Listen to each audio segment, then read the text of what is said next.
सत्यनारायण जी की भगवान की कोई कथा होती थी, या माताएं अपनी कथा पढ़ती है, कोई तीज की कथा, चतुर्थी की कथा, पंचमी की कथा, चतुर्थी की कथा, कोई कथा पढ़ती है तो हाथ में 2-4 दाने चावल के लेके बैठ जाती है, कथा सुनती है, फिर वो भगवान को समर्पित करेगी। ये आज का नियम नहीं, पुराना नियम है। किसी से पूछना कि चावल के दाने हाथ में लेकर कथा श्रवण करने का क्या फल होता है? हाथ में चावल का एक दाना भी अगर हमारे भीतर होता है और हम उस कथा को श्रवण करने के बाद वो दाना समर्पित करते हैं, उसका फल क्या होता है? मतलब है चावल का एक दाना मतलब आरोग्यता प्रदान करना, चंद्र का भाव।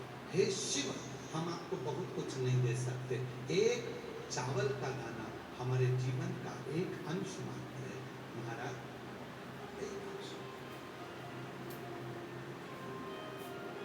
हे शिव, हे करुणा सागर, ये आपको समझ, ये अंश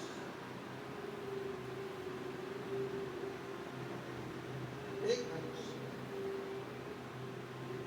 गेहूं वापिस गेहूं को जन्म दे देता है,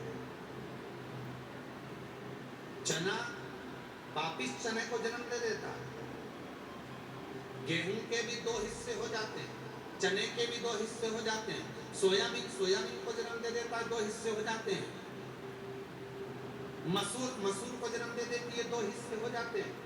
पर चावल का एक दाना जिसके 2 हिस्से, 2 फल कभी नहीं होते, और वो चावल का दाना चावल को जन्म नहीं देता, वापिस अंकुरित नहीं होता, वो एक बार अंकुरित हो जाता है, फिर दूसरी बार अंकुरित वही चावल का दाना नहीं होता।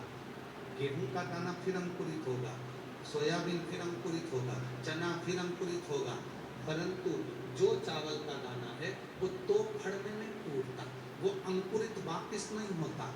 वो चावल का दाना एक बार शिव का हो गया, मतलब 2 भागों में नहीं बटा है।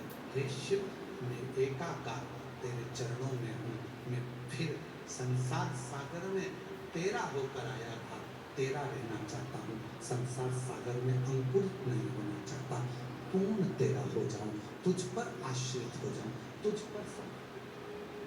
तो चावल का दाना हमें औषधि तक,